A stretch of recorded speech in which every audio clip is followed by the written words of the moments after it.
Hey everyone, welcome back to the Sports Psych Show. Thanks so much for joining me. Today I'm delighted to be joined by Alan Keane. Alan, welcome. Thank you, Dan. It's an absolute pleasure to be on here. Listened to many of your episodes, if not the vast majority. So, yeah, thank you for the invite. Really, really honored. It's been a long time coming. We've spoken now and again, traded information and ideas and thoughts around coaching. So really looking forward to having this conversation on air this time. You're a basketball coach, so we're going to be possibly delving into the coaching around basketball and psychological aspects of basketball, and we'll see where we go. Essentially, we'll have an organic conversation. But let's start where we always do, Alan. Let's do some introductions. Tell us a little bit about yourself and tell us about your work. Great. Yeah. Well, as you alluded to Dan, I'm a basketball coach first and foremost, and I think I'll always try to carry that as the starting point whenever I have to introduce myself, because that's where my true passion lies. I do spend a lot of time in the past number of years working with coaches, trying to support their journey in coaching. I mean, that learning curve in itself has just been an incredible journey. And also alongside the coaching journey, I I'm head of basketball for a club in Edinburgh called Boroughmuir Blaze, where we do a lot of work around social impact through basketball. It's a really fascinating journey. Been over there for the past 2 years, and I spin one more plate, which is working with the GB Basketball Federation as a head coach currently with the under-18 national team. We're currently in preparation for the European Championships. And if that wasn't enough, I sometimes stupidly think, but absolutely not when I think about it in greater detail. I took on a PhD, a professional doctorate, and actually to be more specific, in coaching of all topics. So that's what takes up most of my time, Dan, day to day, hour to hour, year to year. How did you get into basketball coaching? Did you play the game? I did. I played back home. It's a semi-professional league where we would recruit 2 American players traditionally every year, and that still goes. I was not a full-time professional, semi-professional at best. I did that for a long time. I represented my country at junior level. And I just continued from there. I went into college, into uni. I did a degree in PE and sports science. Still playing. My last year, my degree, I had to take over as the coach, as the player coach, and that's where it really took off. I really found I really had a new experience of working with teammates and other people in a completely different way to what I was used to as a player. And I found it incredibly stimulating. Like the challenges, you as a player, you can walk away from it. As a coach, you have to walk towards it. and that was really, I found that really interesting. And if I can share, actually, Dan, if you don't mind, I think in terms of finding my why am I coach? I'm very clear now, more now so than I've ever been. And I've been coaching 25 years. And it hit me more so. Really hit me in 2018. And it might sound a bit morbid, but it actually hit me at my mother's funeral, of all places. And it just really, what happened, what I experienced that particular day. Back home in Ireland, we have what's called a wake. The night before the funeral, people come and visit the corpse, and it's an open coffin, and people come and pay their respects. And us as the family, we sit behind the coffin, so my sisters and myself. And we were flooded with hundreds upon hundreds of people coming to pay their respects to my mother. Now, I haven't lived back in Ireland since 2008. I've been in the UK coaching and teaching and coaching. So I didn't recognize 90% of these people, if not more. My sisters live in the town and they continue to live there. And I kept nudging my sister, going, "Who's this? Who's that? Who is this?" Like it was nonstop. I'm sure my sister was black and blue from all the silent elbows. And my sister just kept saying, "Oh, that's somebody else. Mom helped. Yeah, mom. That's somebody else. Mom gave a lot of her time to. That's somebody else. Mom took in." At that moment in time, I realized like my mom was helping a lot of people who had issues with alcohol or drug abuse, and she'd gone on that journey herself many many years ago. And for the past 40 years, all my life, she'd been doing it. So I just saw that as normal, when my mom would be out in the evenings helping, going to meetings and so forth and so on. She was a real giver to others. I Dan, I didn't get into coaching for the money. There's no doubt about that. It's not, I'm not one of those coaches that makes a six-figure salary and gets fired after 12 months or losing 3 games in a row and has a contract for 3 years. That's not the profession I'm in yet, or ever. But she did that because she was a giver to others. She was a servant to other people, and she was in the profession of service. She wasn't very academic. She didn't finish high school, but the impact she had on the people around her was immeasurable. You couldn't measure the impact. The ripples were too wide, and I don't think she truly knew the depth of the impact. But that day, we witnessed it firsthand, and it was a real insight to me as to, is this why I'm so passionate about coaching? Because, like I said to you, I didn't get into it for the money. So why did I get into it? And I've never really thought about it then. But that day was a real signal towards as to why actually I'm very passionate about coaching and working with other people. And now, subsequently, working with other coaches. What is it about helping others that drives you as a coach? Why is that so meaningful to you? I often wonder that, Dan, and I sometimes arrive to the thought that is it a selfish? Is there an element of selfishness in that? Because, and I mean that in a healthy way. I don't mean a selfish in a negative way. Because I think when you work with people to a depth of them at their best, them at their worst, and everything that's in between, and under pressure and lacking confidence and disconnect with teammates. And you, as the coach, have to navigate how we can repair some of these relationships or build the confidence or communicate in a more effective way that has the desired outcome for both parties, let's say. I think when you go on that journey, you end up getting a lot back as a person. I get a lot of fulfillment from the growth I see in the relationships within our team. So you talk about social cohesion. If I've been intentional about trying to develop the social levels of social cohesion within our group, I effectively walk away from that feeling good about myself. So from a healthy selfish point of view, I wonder if that's an element of it because it makes me feel good actually to see our teammates backing each other. Again, these are terms I've learned from you down through the years. Task cohesion. When I put together some scheme of style of play, of way of being on the court, and it comes off and they're playing well and they feel good about themselves, I'm feeling good about myself. So I don't, I've come full circle to go, actually, this is the more I give, the more I get back. And I used to say that to players a long time ago. And if I'm being honest, I didn't really know what it meant many years ago. But I used to say to the players a lot when I was coaching younger players in London at the time, show up to give, not to get. Show up to give, not to get. And you will eventually get double or triple or tenfold what you desired. And I think that's where I'm at this moment in time. I give a lot, but I'm very, very aware that I get a lot back in return. Do you think it plays on your well-being? Do you think it encourages your own sense of well-being and drives away a sense of ill-being? I think it does, yes, now, but I've experienced where it's been the opposite too, Dan. And I support coaches that are experiencing the opposite on a regular basis who are effectively professional coaches and it's their full time job where the results matter. Like they give so much, but actually it has an impact on their well being and how they feel about themselves uh, because of results, because of judgment. I think it's a vulnerable domain to be in. I'm answering this by giving you the opposite. And I have lived experiences with that where I was awake at 2 a.m. in the early hours of the morning, replaying the game, going into work the next day, and the boss, the performance directors, making some comments, not overtly critiquing, but you can read between the lines, and it's been harmful. Actually, it's been harmful to health and well-being for myself, and listening to other coaches and just going on their journey with them. I've seen the same. But I feel I'm at a place right now, Dan, where I feel I've come through that. And I've come through that because of a lot of support.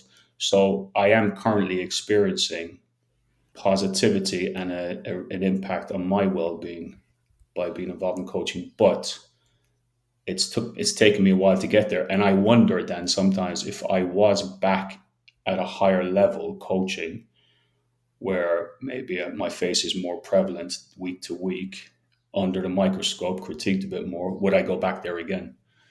Not to the same depths, but I may pivot to some degree, if I'm being truthfully honest.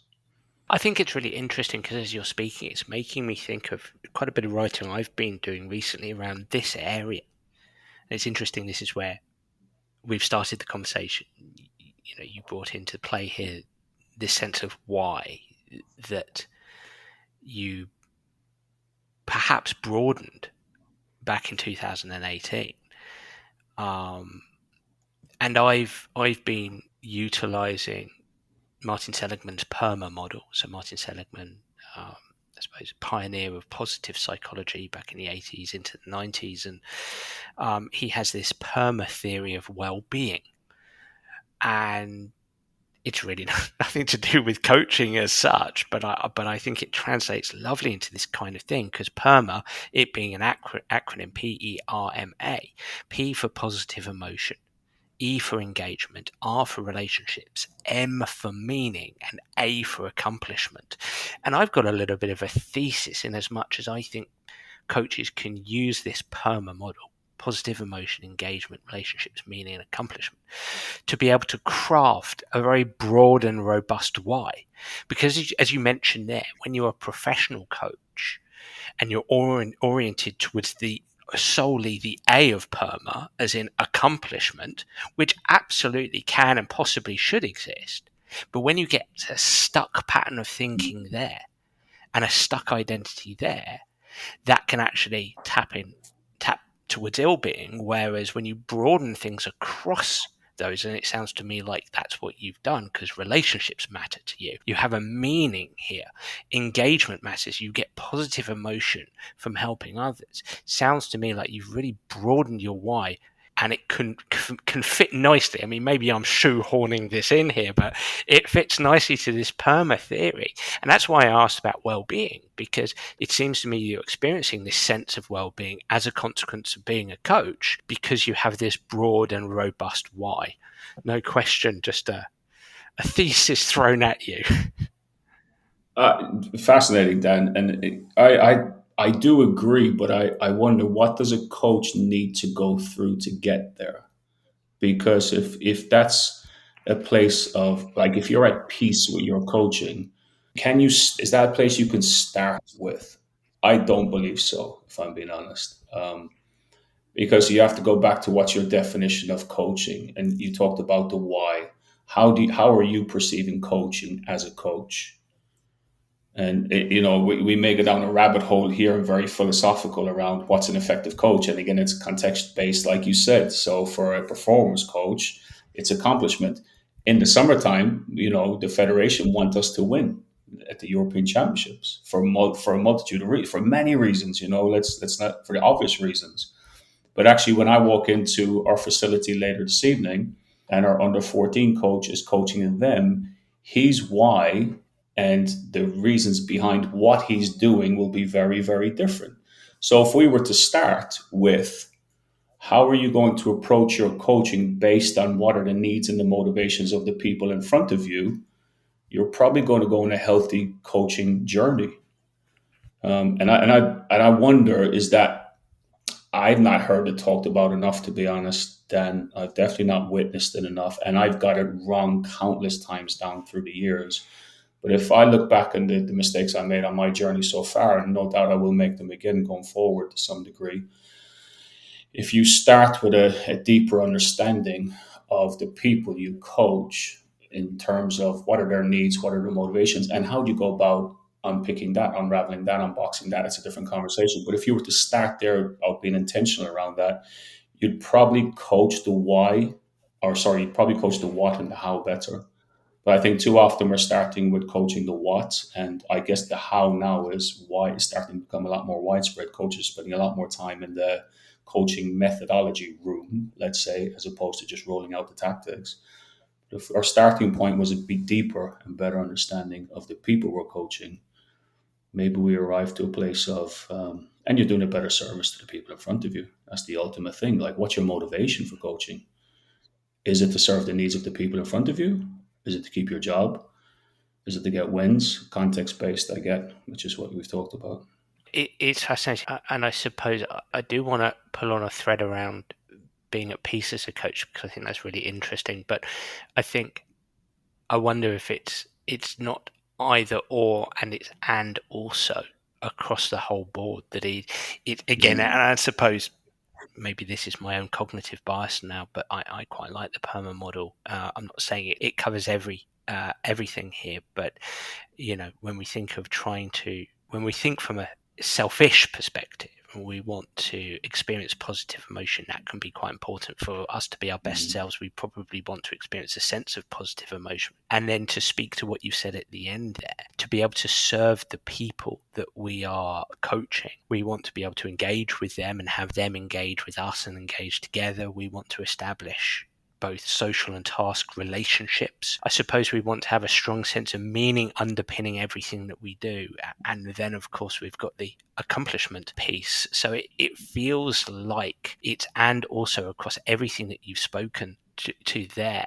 Going back to pulling on that thread around peace, I mean, you've talked about effective coaching, being an effective and efficacious coach. Again, I think it's fascinating because on the one hand, I talk about, this PERMA theory of well-being. We talk about the importance of having a why, and the narrative these days is so much aligned towards how do we help coaches have a sense of well-being, which I think is really, really important. At the same time, I almost wonder if there does need to be a bit of attention, because to speak to, I think, what the point you were making is that to be the best that we can be, do we want to be at peace? Do we have to have some tension? Do we have to have a low volume of anxiety and a little bit of stress there, a little bit of doubt and worry? Peace feels a very all or nothing word that is lovely and wonderful. But to be the best that we can be, do we need that kind of a bit of tension there? Yeah, I think you make a very prevalent point, and I guess the at peace is, I guess, needs definition from my point of view. Dan, when I say being at peace in my place as a coach, in my domain as a coach, is Mm. arriving to a point of acceptance, like accepting that results will go a certain way, Okay. accepting that behaviors are part of this process. Like, for example, when I think back years ago, I would never accept it from a player that they turn up late.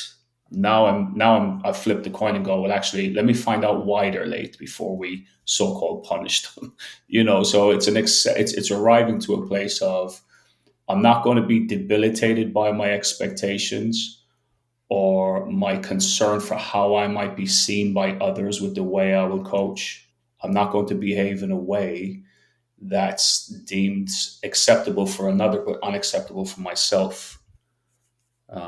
When I say I'm at peace with where I am as a coach, for now, it's more so to do with acceptance and not being roadblocked with how I want to coach because of expectations of others. And I'll give you an example, Dan, and I just want to be careful. I want to be careful I don't say something that could be represented in the wrong way. I walked away from a very lucrative coaching job in the past 12 months. And, from the outside looking in, you've got an outstanding club with great leadership. But my position within that club as an assistant coach didn't align to how I would want to coach that team.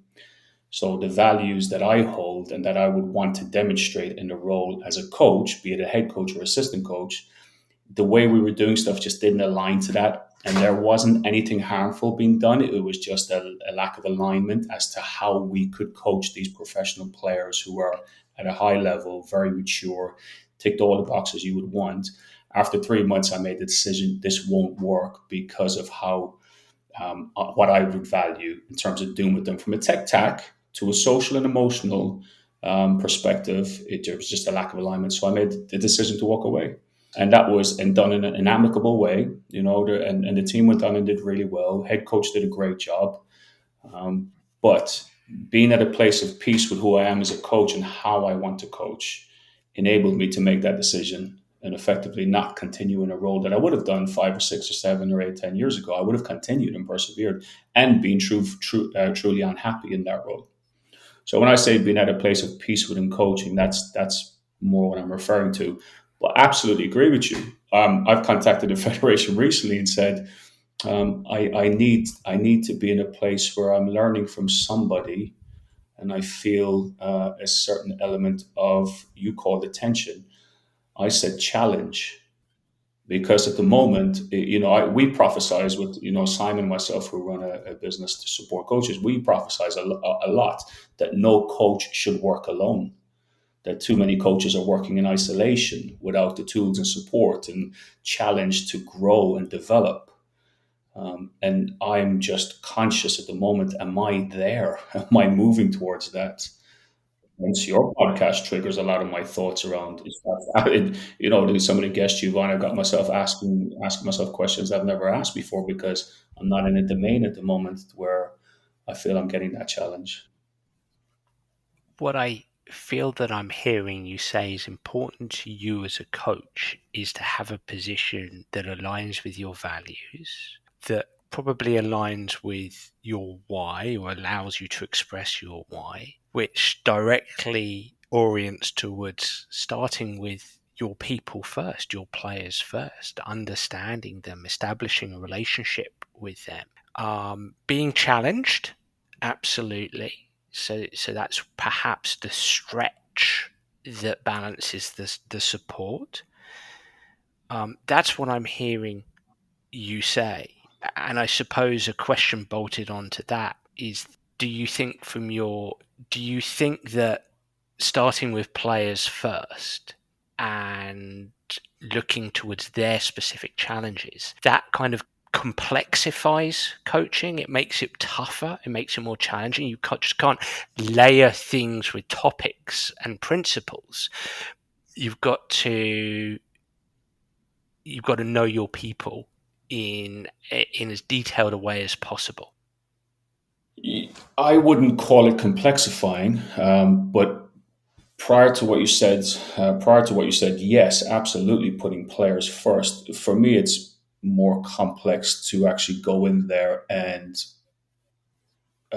prescribe everything we're going to do without factoring in the abilities, the needs, the motivations of the people in front of me, because eventually I'm going to arrive to a point where it's disappointment, unless I get lucky and get rich. We roll the dice here, or we pick the lottery numbers and go, I'm going to coach them this way with these tactics, and boom, it's worked. Well, you just got lucky there. You've won the lottery. Whereas taking time to understand the person that's coming through the door, what's their needs, what's the motivations. There's 12 players on a basketball team. I've yet to see a team where all 12 are aligned with their needs and their motivations, whether it's under 14s or whether it's professional at a high level. There's different needs and motivations because they're coming with different challenges, different mentalities, different mindsets. So taking the time to understand what their needs and motivations are, and previous to that, Dan, really, what are my strengths as a coach? Are my strengths able to match their needs and motivations? And taking some time to actually, whether it's an exercise or you just do a thought or you ask yourself some questions or you discuss it with somebody else who's got more experience. Like, for example, would I tailor my coaching differently to each player I coach, or do I just want to go in there and pace set and they've got to keep up with me because I know best? A conversation around that question alone would take me on a deeper dive to understanding myself as well as the people I'm coaching. Because we start identifying their needs and their abilities, then I've got to question, can I meet their needs and abilities with my subject domain, with the way we're going to coach, the activities we're going to do? And do I involve them in the process? Do I find out what they're thinking about this? Or do they do as I say and keep it that way because that feels safer for me to be there? There's a lot of questions and conversations we can have around that, but I think it takes you ultimately on a deeper dive into understanding yourself better as a coach. So your attempts at other awareness, as in awareness of the people around you and the characteristics, the traits, the beliefs, the values, the experiences, the cultures, etc., that they bring to the table, that plays on your self-awareness. So other awareness plays on self-awareness. Who are they? And thus, who am I to meet who they are? Correct. Correct. And the hard part is actually, you know, I'll join a dot here if I can, Dan, with Colin Cronin, who I think you've had on the podcast Yes, previously. yeah. can I say, he's an expert in care in coaching, or Indeed. coaching through a place of care. Colin has given me a lot of support since pre-COVID, and we've actually done an experiment at the club I'm at for the past 12 months and around care and coaching and how do you actually do it. And one of those pillars of it is motivational displacement. So you're putting the motivations of the people you coach at the forefront of what you do. You're not putting your motivations as a coach at the forefront. They're there, but they lag behind, let's say. You're putting the motivations of the people in front of you. If that's what you're doing, then how can you approach coaching with that philosophy? Or you say you're a player-led coach, but you're not being intentional about thinking, what do I need to do that serves them best? So therefore, now I may not have the answer to that, Dan. So let's just say, for example, I'm not skilled with, or I'm not equipped with mental skills needed for this group of players I'm about to coach. Well, I'm aware I've got that data. So what am I going to do with that data? I'm going to put it under the carpet and pace it and keep going the way I think is best. Or I'm actually going to go, do you know what? I'm going to reach out to Dan Abrams, or I'm going to reach out to somebody else and go, I'm struggling in this area. What do you think? And I had this a long time. I had this back in 2017, and I just was like trying to self-thought. It was just self-thought, really. And I came across this thing from Bryce Tully, who was a mental skills coach with the Canadian Basketball Association. And I watched a YouTube video or as a podcast or something years ago, and I was really struggling with one of the pro players we signed in Reading. His emotions were all over the place, and a really talented player, but he just on the court, the littlest of thing would just set him off, and suddenly you're dealing with a monster. It was really challenging for me as a coach. I didn't have the skill set to deal with it. I asked people, they didn't have the skill set. I didn't have the network. I didn't have a Dan Abrams at the time. Let's put it that way. So I just did some research online, spent a lot of time around it, trialed and errored a few things. Bryce Cully talked about this blindfold activity you could do. I thought, you know what, I'm going to go out on a whim here. I'm just going to try it. We got to the end of this. I tried it. It's not gold dust. These things don't change overnight. We got to the end of the season. That player gave me a huge hug and thanked me for helping him more than he's ever been helped just because of that one activity. And that to me was success. That was the criteria for success. I thought, you know what, we didn't win trophies, but that felt great. And I've banked that since, and I've, like all skills, I've repeated it and got better and, tightened it up a little bit. So I think there's an element. What I'm trying to I'll summarize here by saying, Dan, at what point do you as a coach acknowledge I don't have the skill set to meet the needs of this player or this group of players with this element, this component? What do I do to equip myself, or who do I bring in? So effectively, you put your hand up and say, I understand who I am as a coach, and this is not in my toolbox yet. You've tapped my curiosity. Please tell me about the blindfold. Okay. I can take an educated guess, but Okay. So again, full credit to Bryce Tully, absolutely. Canadian mental Yeah. skills coach. He actually, he's a little bit about Bryce first, because I think he's fascinating. He worked with the Canadian Basketball Association for quite a period of time. He might have done some work with an NBA team. I won't say, just in case I'm wrong. And a lot of his work was done on the court. Yeah. It wasn't sitting down across a table, sports psychology, psychologist. That it was on the court in action. He was an assistant coach. His area specialty wasn't the defense, offense, or scout report. It was mental skills, and he would be in all the practices, coaching mental skills during the session.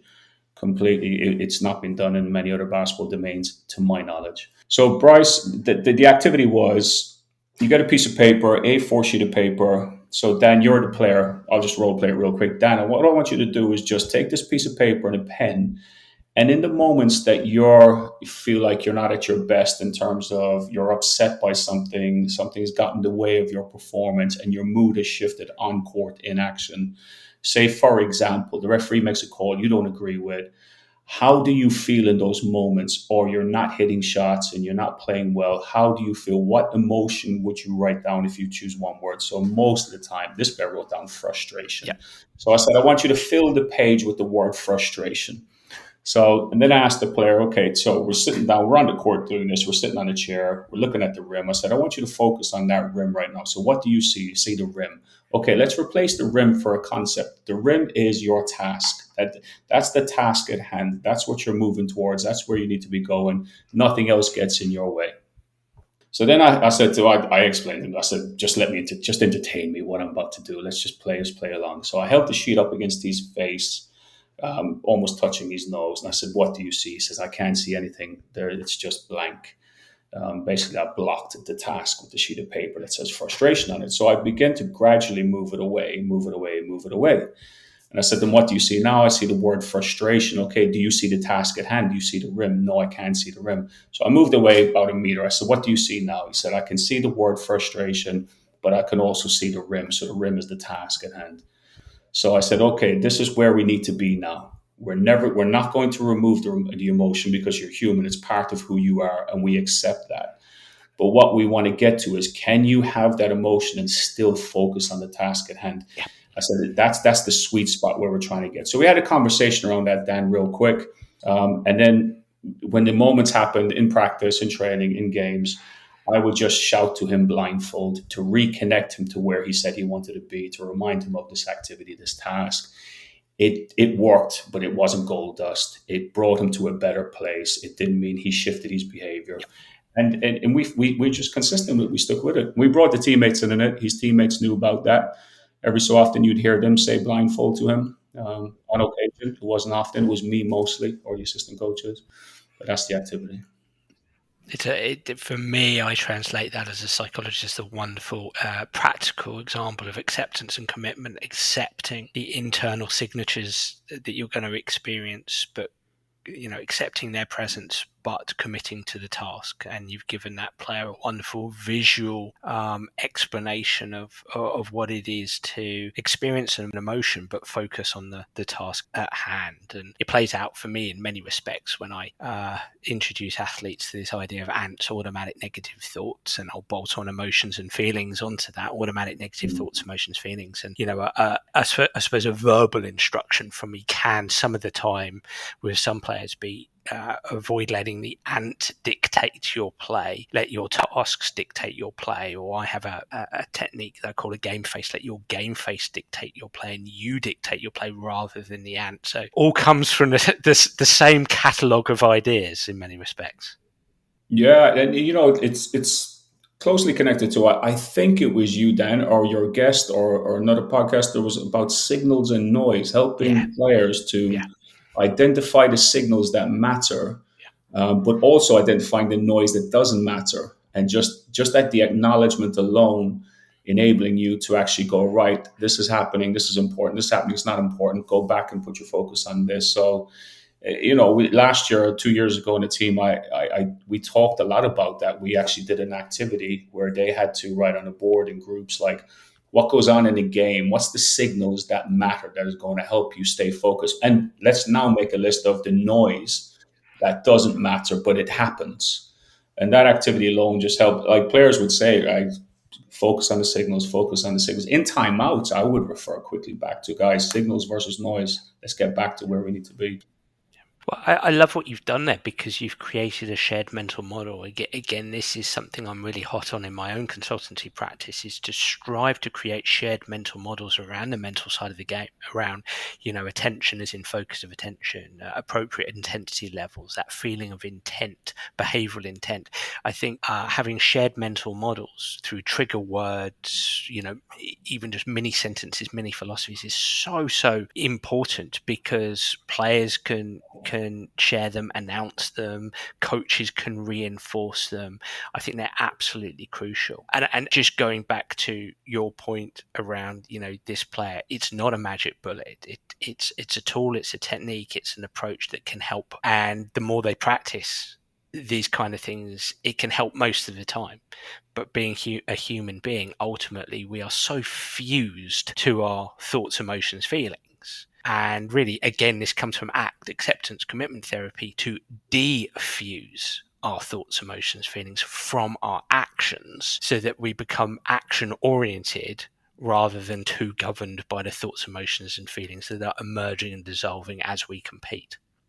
A lot easier said than done, as you know. Oh, But I think you've highlighted the first step there, Don, and isn't it? It's like, what's the intentionality of the coach to actually, you know, go on that journey of creating a shared mental model that you can pull out of your toolbox when you need it in game, when it's necessary.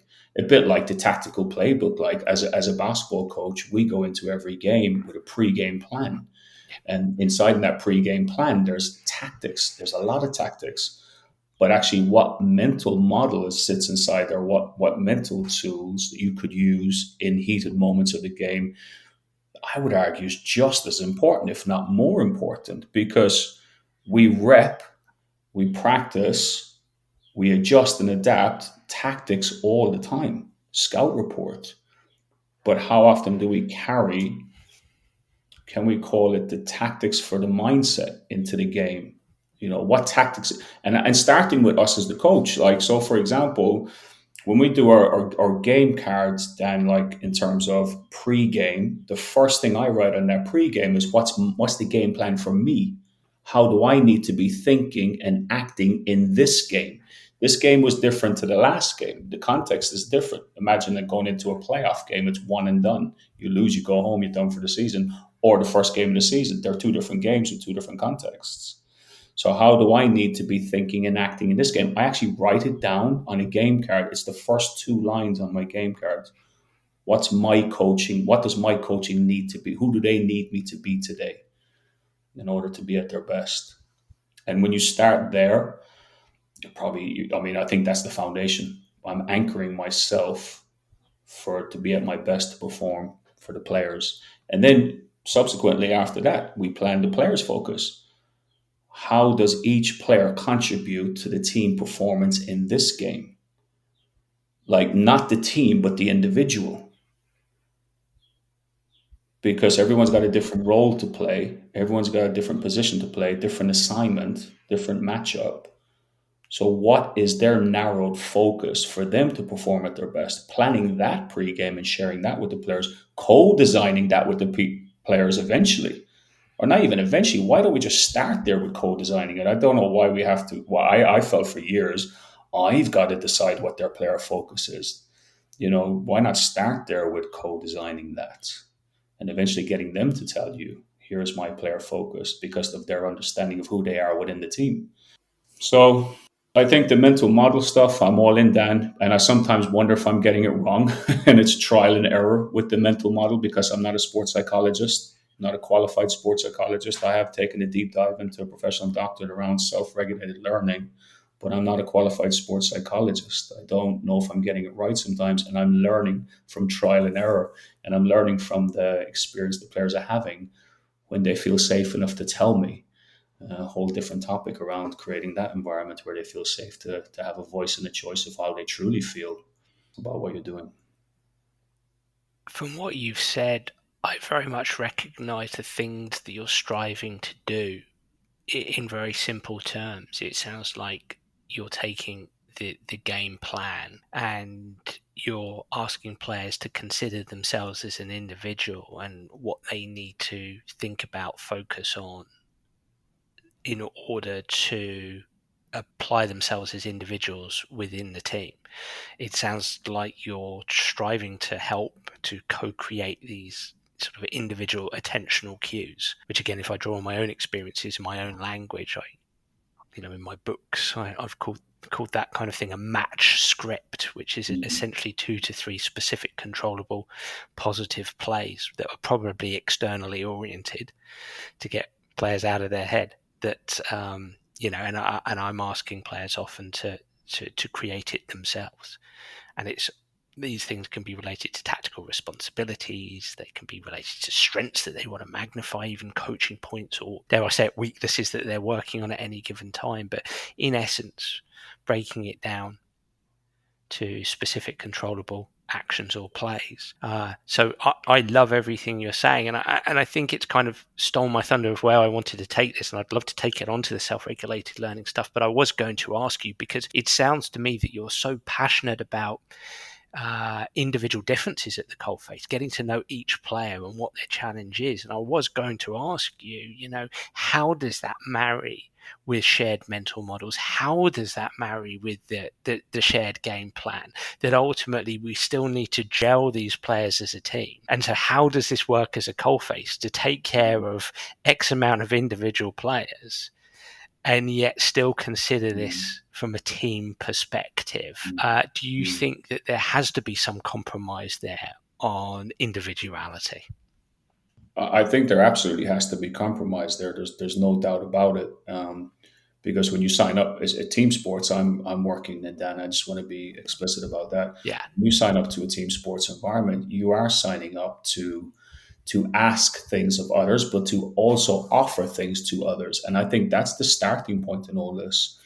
It's an activity I've taken from Simon Turner over the past couple of years, where at the start of every campaign, let's take the national team, for example, or the start of a season with a club team, the very first thing I do with them is I give them an asks and offer document to fill out. And the asks and offer document basically is a list of names on the left hand side, 3 columns, list of names. The second one is what you will ask of this team. And the third column is saying what you will offer this team. Now, you give players time to think about it. You let them know this is coming, start planning for it. And we're going to fill out a live document on Google Drive over the next week or so. And that's going to shape our understanding of each other. Number one, it's going to give people information as to what you need or what you're saying you would ask of others, including the coaches and the teammates, and what you will offer this team as well. If that's the starting point, then you're getting information as a coach. Teammates are getting information from teammates about the individual differences, about the individual strengths that person sees of themselves. So now we're getting data that we can actually start to shape something with, instead of it being, I'm going to decide how we're going to start this journey. Well, I might want to go in this direction as a coach because that's where my strengths lie. But actually, the feel of the group is we should be heading in this direction. Okay, now I need to think about, is that like, going back to what you said, as a coach who's been put in a position of leadership, I have to then make a decision: has this direction got meaning and value to us as a team? And do we now need to actually bring the group back in together and discuss the journey we're going to go on? Because that may change the narrative with how they think. Is this a team, like you said, going back to the PERMA model, where accomplishment is front and center of everything we have to do? Or is engagement front and center? I mean, you could argue that engagement leads to accomplishment and different things, that they're intertwined. But I think starting with I've had a good feeling, a lot of success in terms of teams being cohesive and accepting their roles and accepting the journey we're going on and coming together with it by doing that asks and offers activity. Hasn't led to trophies and medals at the European Championships, Dan, but it's led to a positive experience for all. It's encouraged or amplified the experience because there's clarity and understanding. That asks and offers activity. Please excuse me if you said this and I missed it. Is it written or is it announced? It's on a live document. It's shared across the team, and it's updated. We pivot where necessary. So if you look at it, I'll give you a timeline. Last year's national team, they were made aware that's something we're going to do. They had time to think what they would ask of the team, what they would offer this team. And then we'd have a week together. We were in Portugal, preparation games. Everyone's starting to get an understanding of everybody else in action, being away, travel. We'd come back after a week, 2 weeks of togetherness, and we say, right, well, while you've got 3 or 4 days off, go back into the asks and offers, update it now that you have more data and lived experiences of who we are as a group in action, who we are as a group socially, a better understanding of what we're trying to achieve this summer. It's making me think it's a really good process that contributes to a psychologically informed environment, so that everybody involved, all the participants in your environment, players and coaches, you can all consider each other's experiences, thoughts, emotions, personalities, lenses of the world, which is in essence what a psychologically informed environment is. It also feels like a healthy and safe way to give people the opportunity to experience a sense of vulnerability, to lay down what they're thinking. Have you had any pushback? What sort of barriers have you faced, blocks have you faced with this? Do you get different levels of enthusiasm and different levels of detail written down from different individuals? Absolutely, absolutely. So, like some players, very conscientious, will write a paragraph. Others will write one line, and it won't necessarily mean anything. And that's just a one-to-one catch up with the player. Maybe they don't understand the value and the meaning behind it. And like anything, Dan, if someone doesn't have perceived value in what we're doing, they're probably not going to fully commit to it and move towards it. But so there's time to be taken there around like anything. If they're not fully committing, what's the reason? They don't see value. They don't understand the meaning behind it, or that's just an attitude. It's a personal issue, whatever. So it was last year. There was only one I can remember that didn't fully commit to this, and it wasn't. It was also, you have to be mindful there. Then some people have a wide range of vocabulary and can articulate themselves better with the written words. Others may struggle a bit more in that area. So sitting down and having a one-to-one, you suddenly realize actually you can verbalize this incredibly well. So it's just a bit being a bit mindful of how you're setting up some of these activities. It might not be true representation how they feel about the activity. How have you overcome that? You just leave it out there and you allow for different levels of commitment to the process? Absolutely, there's no pressure here because what's the other approach you can take to get to the desired outcome, which is a deeper understanding of how they're feeling about how they can contribute to this team. So if a player hasn't actively engaged in this activity where it was a shared document, I would just plan for a meeting with that player after the practice. And when I say meeting, I'd walk up and down the court or rebound for them as they're doing extra shooting and have a conversation about their strengths. Not even ask them, what can you offer this team? Have a chat about their strengths with their club. I've seen you do this for your club. You look pretty confident at it. You look comfortable in this area. What are your thoughts? What has led you to feel comfortable in this area? Suddenly you're getting to the point where they're saying, this is what I can offer this team. And then you can covertly get to the asks by simply saying, well, you'll need support because this is a team environment. Where could we support you most? Us as coaches, where could your teammates? What have your teammates done in the past? I think this is a better question to ask players then. And I get the whole asking the player questions, but sometimes I think, all right, it's more harmful actually because you put them in a vulnerable situation. The skill behind questioning needs a lot more thought. It's not good enough to say I ask questions of my players and I believe in a questioning approach.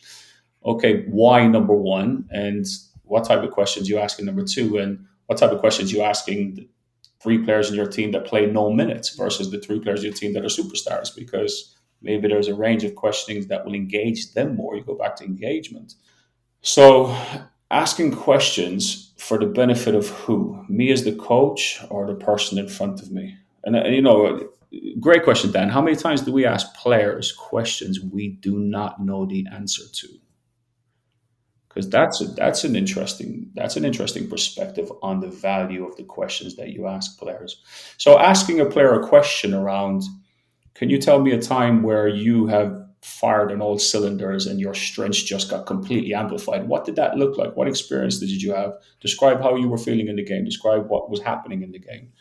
Because they're going back to lived experiences. It's not no longer a subjective thought or just a judgment. It's actually a replay of a lived experience.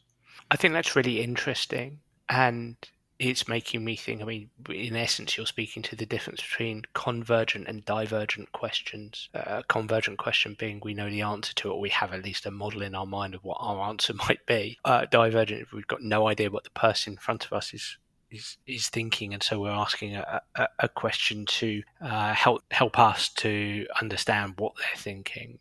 It also makes me think of maintenance versus elaborative questioning. That elaborative questioning, we're asking a question in a manner that helps people to elaborate on what they're thinking, whereas maintenance is obviously much narrower. So my question to you is, Do you have a process of improving your questioning? Have you had education on your questioning historically? Do you read books? What are your sources are that help you to improve your questioning?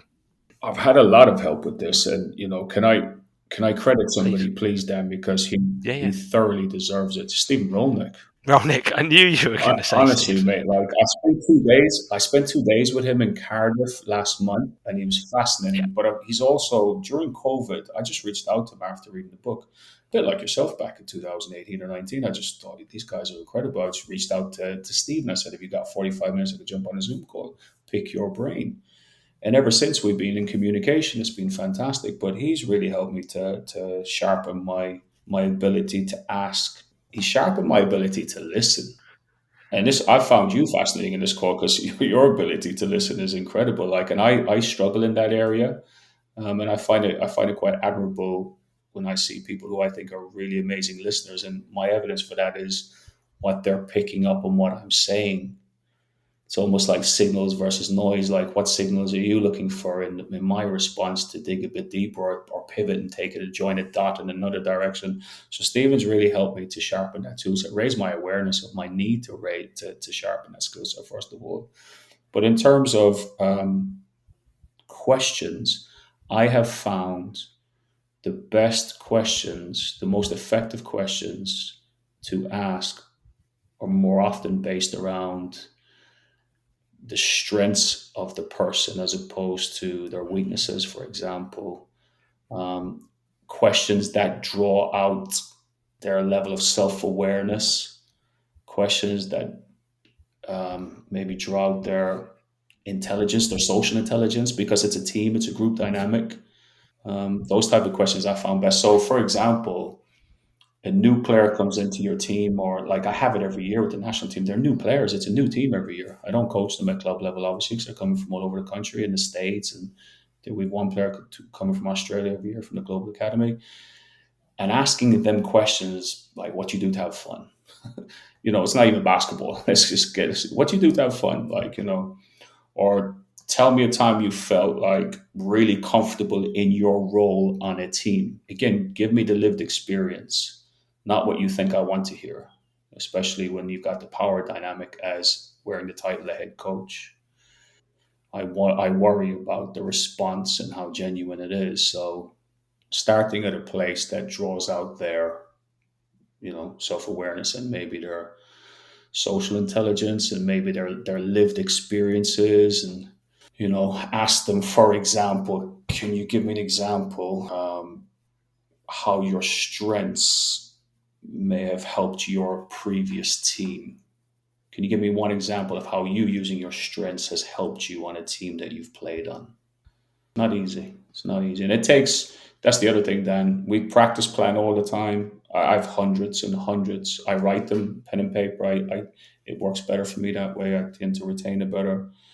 I've hundreds. I store them all. I reflect on almost every one of them. Then I actually write down my post practice review, um, and sometimes then I have to write questions. I'm going to be intentional about asking this specific player this question. Not always, but I do have to plan the questions sometimes.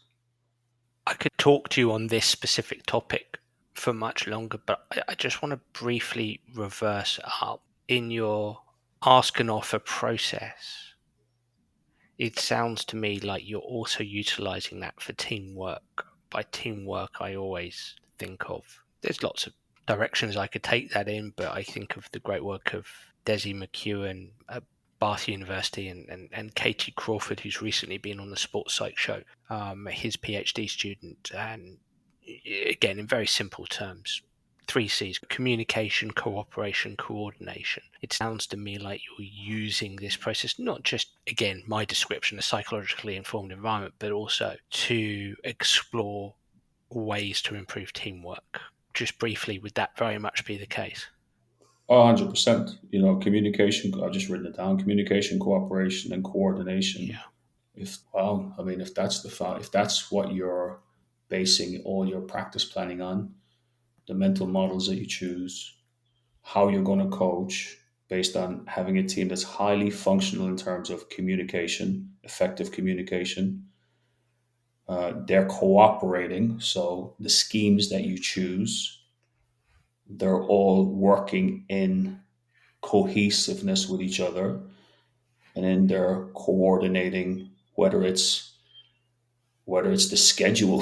They're all coordinated with being on time for the video review, or Yeah. they're backing each other to make sure there's coordination with the titles. I think if you're starting your journey as a coach with a team, and those three are underpinning everything you do, you're probably in a great place, huh?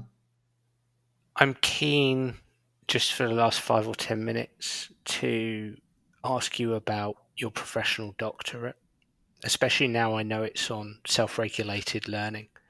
I think in my nearly 3 decades in high performance sport, starting out as a professional golfer and reflecting on how I strove to practice, how I strove to develop myself. I was a hard worker for sure, but perhaps the metacognition wasn't necessarily there. My inaction reflection pieces weren't necessarily particularly accomplished. My reflective practice after action or post action wasn't necessarily sophisticated. When I think about my PJ golf coaching, when I think about them moving on to being a sports psychologist, and I think about all the experience with the athletes I've had, especially in, let's say, British football, soccer, I just think self-regulated learning it's just up in lights for me now. It really is. All the many conversations I have every day with young people as they strive to ambitious young people who want to try to discover how good they can be. So often, first and foremost, I'm helping them manage those thoughts, emotions, feelings that tend to get in the way. But a big part of the explanation is, look, if those things are getting in the way, it's very challenging to self-regulate your learning. I think it's a big part of it. So anyway, there's my little introduction to that. Talk to us about self-regulated learning. Yeah, I mean, first of all, I'm not an expert, even though I've gone on a 7-year journey with this, and the seventh year was as confusing as the first. Let's just start there. I'm still very confused, by the way. Honestly, it's there's no doubt it's got a depth of value that's very clear to me, and it's led me to think, why am I not hearing more coaches talk about this without even needing to use those terms? So, for example, if we just give a definition, Dan, as a starter here, just so everyone's on the same page, like a self-regulated learner is somebody who displays independency and is self-motivated at acquiring new skills and knowledge. So there's an element of self-sufficiency driven. So again, if you go back to what does a coach want from a player, we would all say we want very good decision makers. If you were to say categorize top to bottom, decision making would be close to the top. So you're asking somebody to be self-sufficient in the choices they make, but those choices are positive choices to help them move towards a common goal within a team or an individual's growth and development. So, in order to do this project, I had to record every single thing I did with a team that year. I had a pro team down in Reading. I did it with two teams then. I did it with an academy team where they all came there for basketball and desired outcome to go on scholarship to America. They were all under 19s. And then I did it with a senior men's pro team where players were getting paid low level payments. So semi-pro, you could say. I went deeper and more in depth with the pro team than the academy team, but I did the study on both teams to see if I could compare and contrast what were the similarities, what were the differences as well. So I had to record everything we did, from timeouts, pre-game, halftime, post-game, training sessions. Had to take a deep dive into all of that in terms of how was I coaching in a way that was enabling somebody to be self-sufficient. How was it was about me, Dan. The irony was, Mm. this was all about me. I was fed up of watching myself in video, and my wife thought I was probably the most egotistical person you could. Every time she came in the office, I was watching myself for a period of time. So it became more about coaching methods and my approach to how I was coaching, It had very little to do with the what. It had a lot to do with, am I communicating with them in a way that's enabling them to have ownership over what we're doing, a feeling of empowerment, but yet guiding them. So use of questions became a key part of all this. There was a lot around goal setting, what, why, how, adapting and adjusting as we go, those goals, monitoring, evaluating, and shifting where necessary. There was loads around reflection, going through a reflective cycle on, what we're doing, why we're doing it, how we're doing it, why we're doing it. Is there a better way to do it? Um, so it was a lot of planning, monitoring, evaluating, and adapting. And doing that with everything you're doing became all encompassing and at times quite saturating for me as a coach. And I wonder that season, would I have coached better if I didn't take on the study? But I'm coaching better now because of that study. But that season was very difficult then. And then the write up went on for years, and then I've just completed the writing. It's about to be submitted very soon. I should have had submitted it months ago, but a couple of changes and adaptations here and there. But we're getting there. So in essence, the whole process cognitively overloaded you. Oh, it saturated me completely. But I survived it, and thanks to Simon Roberts at Liverpool John Moores University, he was fantastic with me. A lot of support. Colin was very supportive, and yeah, it was. But I saw value. Again, you go back to value and meaning. I saw value in doing it. It had meaning to me as a coach. I wanted to grow and get better in these areas. I wanted to be more informed around how can I coach this player better. The driver for me, the lever was, how can I get this player to achieve what they say they want to achieve? How can I facilitate that? How can I help this player become ultimately a better decision maker? At its core, when you strip back all the academia that surrounds it, this, that, and the other, it ultimately helped me to coach somebody to be a better decision maker on and off the court, but primarily on the court. Hey, look, my final question for you is related to that then.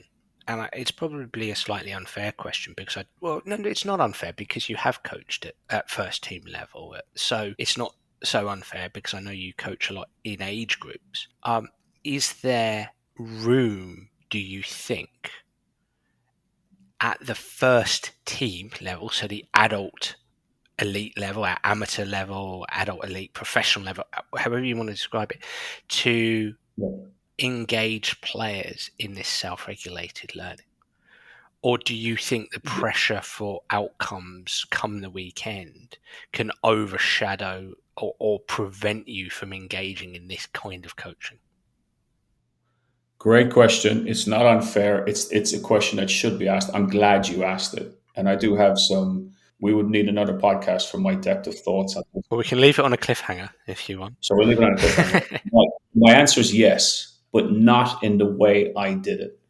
I think as a coach, you would have to be covert about how you go about it, potentially, or the decision makers who ultimately decide if you stay in a job or not as a coach would need to be informed on board with how you're going to coach and what it's going to look like for the short, medium, and long term. Because if all the influencers are not on board with this, then it doesn't have the effect that it could and should and would have. Same for the assistant coaches. Where I struggled with this, and I was coaching at the semi-pro level, my job was not in jeopardy. But my two assistant coaches were ex-pro players at a very high level. College scholarship, pro in Europe, good salaries. Neither one of them were fully on board with it. They came along the journey because I was the head coach, not because they truly, truly believed in it. So there was challenges there. And that was just from the assistant coaches. The players had to explain to a certain degree what we were doing and why I was coaching them. Quick story, Dan, literally quick story, 30 seconds. One of our American players came to me after 4 weeks and said to me, Coach, you're asking me more questions in 4 weeks than I was asked in 8 years in my college and high school career. He came out of the American system, played at a very good high school for 4 years, played at a good college. He was on full scholarship for 4 years. He was told, you are to do these 2 or 3 things and nothing else. You stay in your lane. This is what you're here for. You do these 2 things, do nothing else. He was told, prescribed, barked at, shouted at. After 4 weeks, he said to me, "You've asked me more questions than I've been asked in my entire basketball career. I can't play this way." I had to sit down and explain. It was a penny that dropped for me. I thought, you know what? He's right. I've done him a disservice because I haven't explained to him the benefits and the reasons as to why I'm coaching you differently to how you've been coached in the past.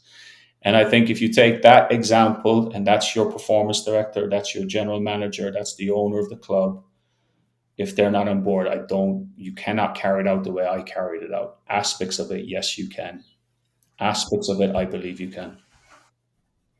So the word that's springing to mind, and it's a word that was used recently on a Sports Psych Show podcast episode with Alan Steele, technical director within football and a head coach as well. And he used the word alignment. Alignment is, as a technical director, alignment is absolutely crucial to be able to get the right top-down processes in place.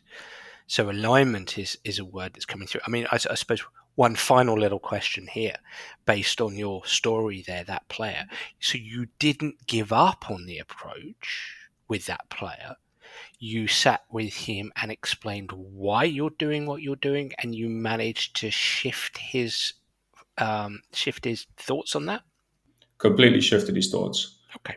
But Dan, to be fair, he had the maturity to see that, to see value in it. Maybe I articulated it well, I don't know, but he saw value in it for sure. Yeah. That player has since gone on to be a coach.